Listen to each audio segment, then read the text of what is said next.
Sanibonani bangani bami, sanibonani Wethandwa. Eyi, angaze ngibe nje emoyeni wami.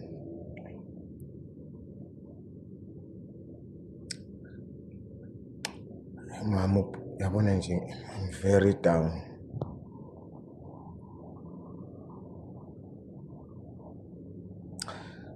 I wish I wasn't a South African. I wish I was from somewhere else.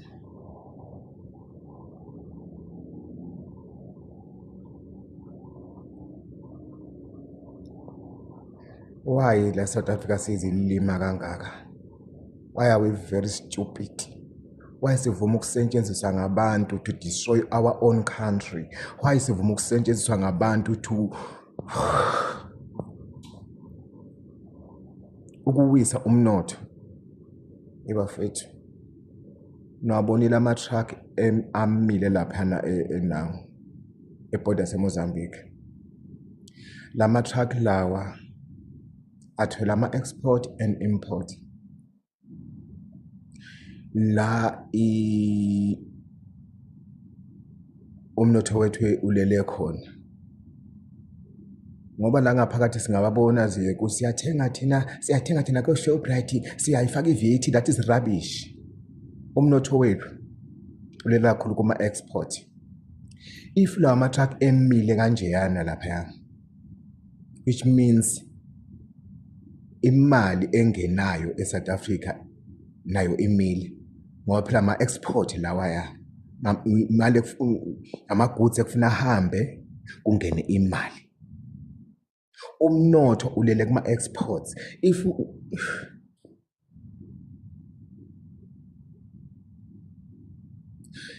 once ama-export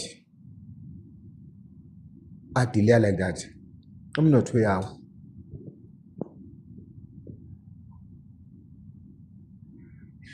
Umnotho ulele ku-exchange of goods.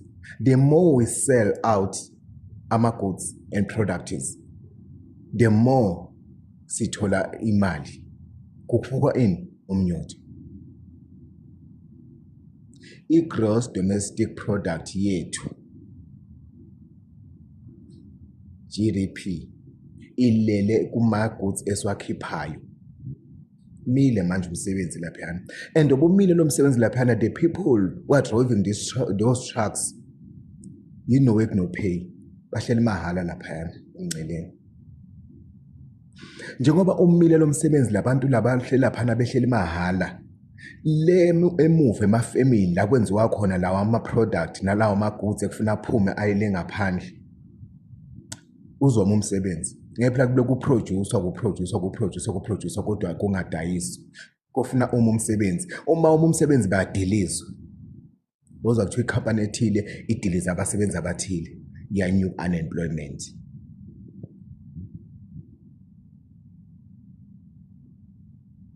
Ezini ngathi singake masenze izinto sisebenzisa umqondo, siyayithanda imali. Laba baba laba nje nale ntombazanyana lena bathengwe ngemali ukuthi abadistroye, babulale yonke into. Zophela le madlana yabo.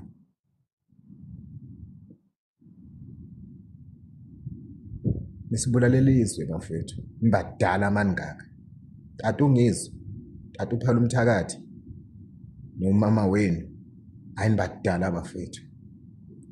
Anibadala bafethu ngeke.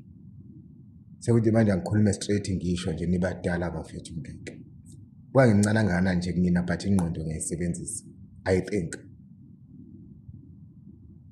Angicabangelanga muntu lento eniyenzayo.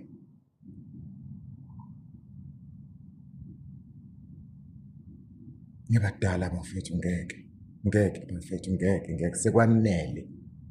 Bangakana labantu enizobaqedela imisebenzi yabo. Lawa amafemu amile manje. Azoma amafemu ngoba one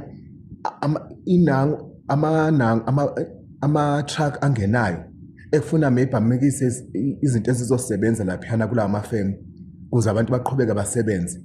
Amile nawo ngale Mozambique awangeni. which means kwenzakalani bazodiliza abasebenzi lama truck amele aphana no work no pay. iBotswana nayo iqalile nayo ivala wama border post, which means abantu abaphuma ngefuna uma ingavala neZimbabwe kuphelile. Abanye ngicabanga ukuthi South Africa is rich inolwandle. That's nonsense. Ulwandle lana sidlo fishing ngani la, sidlo fishing. Uma ngabe kuthathwa imithwalo ama-truck ehamba ayako Malawi eyako Namibia andlula through iZimbabwe, if iZimbabwe nayo ingavala ama-border post wayo kuphelile. Niwisa umnotho. Sasa nizobe nimemezela nangey'tradini nithi ayikhale akuyo ayikhale ngoba uhulumeni unjanjanyana nidlala ngohulumeni kube kuyinina enwisa umnotho wala South Africa. Ngoba selfish kweni, greedy. Yabafethu ngeke anizame enye indlela yokwenza imali, anizame enye indlela. Musani ukuthi ngoba nina niyadla emizini yenu endlini zenu niyadla bese niyocedela abanye isinkwa. Bayasebenza labantu abadrive ama-truck, ama-family abasebenza kona la kudinga khona lezi zinto, labantu bayasebenza labayana. Umnotho ezikuma lama-truck nawo uyehla, uyawa futhi ngeke wehle uzowa phansi ngoba zoma neZimbabwe nayo izovala ama-border post wayo. There will be no export. Ahleni guys, ngeke. Why sifundeke kakhulu ezikolweni bese sifunde kancane engqondweni? Ingqondo ivile ingafundi.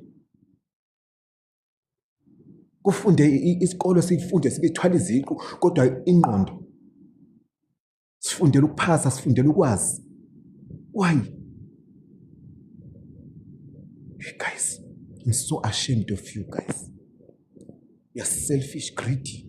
Nicabangela nina senithengelwa ingqongqozo yemoto nigidela phezulu, nihambela phezulu. What about labantu abalaphayana? Ni selfish.